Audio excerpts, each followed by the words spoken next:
નમસ્તે મિત્રો, ફરી એક વખત તમારું ટેક માહિતી ચેનલની અંદર સ્વાગત છે। તો આજના સૌથી 5 મોટા સમાચાર મહત્વના આવી રહ્યા છે। તો 1 ઓક્ટોબરથી મોટા બદલાવો કરવામાં આવ્યા છે। પાક નુકસાની, ગેસ, પેટ્રોલ અને વાહનના નિયમમાં ઘણો ફેરફાર કરી દેવામાં આવ્યો છે।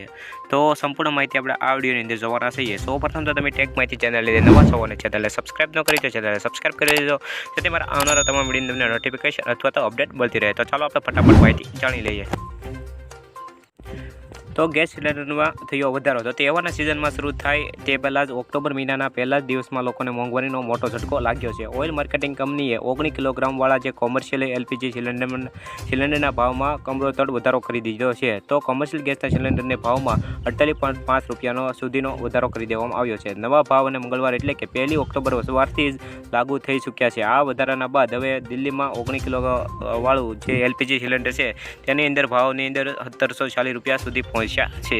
ત્યારબાદના બીજા મહત્વના સમાચાર આવી રહ્યા છે। તો વિધાનસભા ગૃહ ખાતે જાહેર અગત્યના બાબતો પર નિવેદન અને ખેડૂતો માટે કૃષિ રાહત પેકેજની જાહેરાત કરતા કૃષિ મંત્રી રાઘવજી પટેલે જણાવ્યું હતું કે ગુજરાતના કેટલાક જિલ્લામાં જુલાઈ 2024થી 24 માસ દરમિયાન વરસેલા જે અનાધાર વરસાદના કારણે પરિણામો ખેડૂતોને ખેતી અને બાગાયતના પાકોને વ્યાપક પ્રમાણમાં નુકસાન થયું છે। આવી વિકટ અને પરિસ્થિતિમાં જગતના તાતને આર્થિક નુકસાનીમાં સહાયરૂપ થવા મુખ્યમંત્રી ભૂપેન્દ્ર પટેલની મંજૂરીથી રાજ્ય સરકાર દ્વારા રૂપિયા 350 કરોડની રકમનું કૃષિ રાહત પેકેજ જાહેર કરવામાં આવ્યું છે।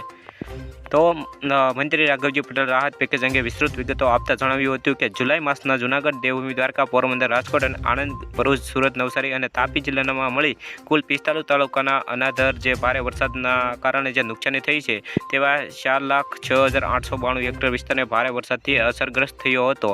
આ અસરગ્રસ્ત વિસ્તારોમાં 272 ટીમોની રચના કરી અને વિગતવાર સર્વે હાથ ધરવામાં આવ્યો છે, જેના આધારે આશરે 1.50 લાખથી વધુ અસરગ્રસ્ત ખેડૂતોને સહાય આપવામાં આવશે, એટલે કે 350 કરોડનું પેકેજ તેમને ફાળવવામાં આવશે। ત્યારબાદ આપણે આગળ વધીએ કે લોકસભાની ચૂંટણી પહેલાં કેન્દ્રની નરેન્દ્ર મોદી સરકાર દ્વારા લોકોને રાહત આપતા પેટ્રોલ ડીઝલના ભાવમાં પ્રતિ લીટર 2 રૂપિયાનો ઘટાડો કર્યો હતો અને નવી કિંમતો આજથી શુક્રવારના રોજ લાગુ થઈ ગઈ છે। ત્યારે ગુજરાતમાં શુક્રવારે 1 લીટર પેટ્રોલની કિંમત 94.44 રૂપિયા છે, જ્યારે ગુરુવારે તેની કિંમત 96.40 રૂપિયા હતી, જ્યાં ડીઝલની કિંમતમાં 90.11 રૂપિયા છે। ગુરુવારે તેની કિંમત 92.14 રૂપિયા પ્રતિ લીટરે થઈ હતી। તો ભાવનગરની અંદર વાત કરી તો ભાવનગરની પેટ્રોલ રૂપિયા 96.26 પ્રતિ લીટર અને ડીઝલ રૂપિયા 91.0 પ્રતિ લીટર છે। તો ગાંધીનગર પેટ્રોલમાં 94.57 પ્રતિ લીટર અને ડીઝલનો ભાવ 90.24 પ્રતિ લીટર છે। તો જામનગરની વાત કરી લઈએ તો પેટ્રોલ રૂપિયા 94.44 પ્રતિ લીટર અને ડીઝલ રૂપિયા 90.11 પ્રતિ લીટર છે। અને મોરબીમાં પેટ્રોલનો ભાવ પણ આ રીતે જ વધારો કરી દેવામાં આવ્યો છે। તો સુરત પેટ્રોલની અંદર પણ 94.44 પ્રતિ લીટર અને ડીઝલ રૂપિયા 90.13 પ્રતિ લીટરનો ભાવ વધારો એટલે કે તે ભાવ નિર્ધારિત કરી દેવામાં આવ્યો છે। ત્યારબાદ આગળ વધીએ કે આઈટીઆઈ અને બીઆઈએ સંસ્થામાં પણ લાયસન્સ પ્રક્રિયા ચાલુ રહેશે, એટલે કે હવે વાહન જે વ્યવહારો છે તેના નિયમની અંદર પણ ઘણો બધો ફેરફાર કરી દેવામાં આવ્યો છે।